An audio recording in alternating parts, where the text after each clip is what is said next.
Hello guys, hello student, जय हिंद to all of you.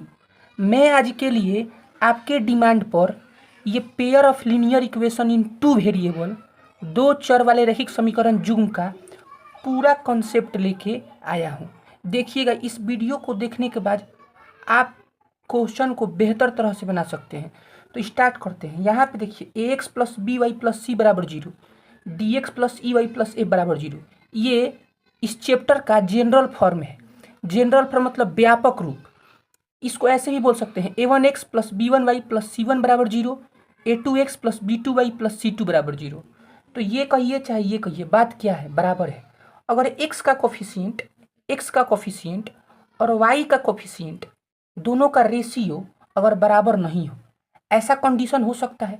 Condition तीन ही उत्पन्न होता है, ये दोनों बराबर नहीं हो सकता है, या ये एक्स का कोफिशिएंट और वाई का कोफिशिएंट अगर बराबर हो और लास्ट वाला अचर का अनुपात बराबर नहीं हो सकता है। और ये क्या हो सकता है कि तीनों अनुपात बराबर हो सकता है।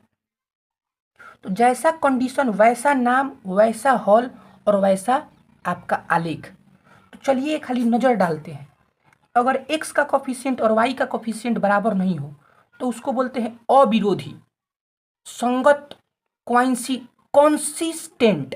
कॉन्सिस्टेंट, मतलब कि इसका अद्वितीय हल होता है, वन सॉल्यूशन होता है। क्यों होता है? क्योंकि ऐसे शर्त का जब आप आलेख बनाते हैं तो उसका आलेख प्रतिच्छेदी होता है। तो प्रतिच्छेदी में देखिए स्टूडेंट, एक ही बिंदु भनिष्ठ होता है, वन कॉमन पॉइंट। तो एक पॉइंट मिलेगा तो एक हल होगा, और जब एक हल होगा तो उसका नाम होगा अविरोधी, जो किसी का विरोध नहीं करेगा, वो केवल यूनिक है अपना आप। उसको कंसिस्टेंट बोलते हैं क्योंकि इसका कम से कम एगो हल है। हल होगा तो कंसिस्टेंट कहलाएगा। देखिए, इसमें भी हल हो तो कंसिस्टेंट कहलाएगा, चाहे एक हल हो चाहे अनंत हल हो। अब देखिए नेक्स्ट चलते हैं। अगर एक्स का कोफिशिएंट, वाई का कोफिशिएंट और अचर का कोफिशिएंट बराबर नहीं हो तो इसका जो आलेख होता है ना, आलेख पैरेलल होता है। तो पैरेलल में एक भी नो कॉमन पॉइंट, जब कॉमने पॉइंट नहीं होगा तो हल होगा? नहीं होगा, कोई हल नहीं। और जब कोई हल नहीं होगा तो वो विरोधी है, जो हल नहीं करता है वो विरोधी कहलाता है। तो इसको कहते हैं इनकॉन्सिस्टेंट। अब देखिए, तीनों अनुपात बराबर हो तो उसको कहते हैं आश्रित। उसका नाम क्या है? नाम है आश्रित। हल है इन्फिनाइट मिनी सॉल्यूशन। और उसका जो आलेख होता है संपाती, मतलब कि कोइंसिडेंट होता है। कॉन्सिस्टेंट और कोइंसिडेंट दोनों अलग अलग चीज़ है। कोइंसिडेंट मतलब ये आलेख, संपाती आलेख मतलब कि दोनों एक ही पर आलेख होगा। कॉन्सिस्टेंट दो प्रकार का होता है, जब एक हल होता है तभी कॉन्सिस्टेंट कहते हैं, और अनंत हल होता है तभी कॉन्सिस्टेंट कहते हैं। अब ध्यान दीजिए, जैसा शर्त वैसा नाम, वैसा हल और वैसा आलेख। इसमें अनंत बिंदु भनिष्ठ होता है, अनंत बिंदु भनिष्ठ होता है, इसलिए इसका अनंत हल होता है।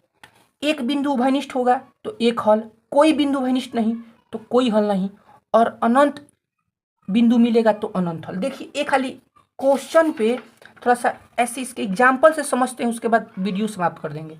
जैसे देखिए, यहाँ पे 2/3 और यहाँ पे देखिए y का अनुपात कितना है? 3/5। और तो ये बराबर नहीं है, पहले ही बराबर नहीं है। x का कोफिशिएंट y के कोफिशिएंट के बराबर नहीं है, तो जब पहले ही बराबर नहीं है तो आगे नहीं बढ़ना है, आगे नहीं जांचना है। तो ऐसा कंडीशन में ये पहला कंडीशन है। तो जब पहले ही बराबर नहीं हो तो इसका, इस समीकरण युग्म का नाम क्या हो जाएगा? इसको कहेंगे कि अविरोधी समीकरण युग्म, मतलब कॉन्सिस्टेंट समीकरण युग्म। इसका एक हल होगा। आप इसको हल कीजिएगा पांचों विधि में, कोनो विधि से, प्रतिस्थापन, तुलनात्मक, लुप्तीकरण, ब्रजगुणन, अनुपात, निर्णय विधि, किसी विधि से हल कीजिएगा, बीजगणितीय विधि से, तो एक हल मिलेगा। और इसका जो आलेख होगा वो प्रतिच्छेदी होगा। तो आप शर्त से पता लगा सकते हैं नाम, सॉल्यूशन और उसका ग्राफ। अब देखिए, इसका देखिए 4/8 कटेगा तो कितना? 1/2।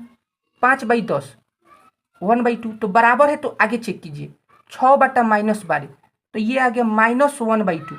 तो माइनस भी हो जाए तो बराबर नहीं है, माइनस में भी अंतर है। 5 और -5 में बहुत अंतर है, ये दोनों बराबर नहीं है। तो उसी प्रकार ये बराबर है, बराबर नहीं है, तो दूसरा कंडीशन को फुल कर रहा है। यहाँ पे देखिए, बराबर है और बराबर नहीं है, तो इस कंडीशन का, तो इसका आलेख कैसा होगा? समानांतर। जब समानांतर होगा तो कोई हल नहीं, और उसको उसको कहेंगे विरोधी समीकरण युग्म इनकॉन्सिस्टेंट। अब देखिए स्टूडेंट, एक ही वीडियो में पूरा आपका कॉन्सेप्ट लेके आए हैं। प्लीज़ लाइक कीजिएगा वीडियो को और चैनल को सब्सक्राइब कर दीजिएगा, क्योंकि ऐसे ही मैं भन्नाट वीडियो लाते रहता हूँ। यहाँ पे देखिए 2/6 1/3, 3/9 1/3, 5/15 1/3, सब बराबरे है। तो जब सब बराबर है तो ऐसे क्वेश्चन का आलेख समपाती होता है, और समपाती होगा तो उसका अनंत हल होगा, क्योंकि अनंत बिंदु उभयनिष्ठ मिलेगा, एक यहीं पर है। तो और इसको कहते हैं आश्रित समीकरण युग्म कॉन्सिस्टेंट। इसको भी कॉन्सिस्टेंट और इसको भी कॉन्सिस्टेंट, क्योंकि इसका हल होता है, इसका एक हल इसका अनंत हल, तो कहीं ना कहीं साथ ही है, तो इसको संगत बोलते हैं। तो देखिए एक ही साथ पूरा आपका कॉन्सेप्ट, इसको स्क्रीनशॉट ले लीजिएगा और देखिए, और ये वीडियो को शेयर कीजिए अपने दोस्तों के साथ। और मैं आपके लिए बहुत मेहनत करता हूँ, प्लीज़ लाइक कीजिए, ज़रूर कमेंट कीजिए। तो इसी के साथ मिलते हैं नेक्स्ट वीडियो में। धन्यवाद। जय हिंद स्टूडेंट, फॉलो मी।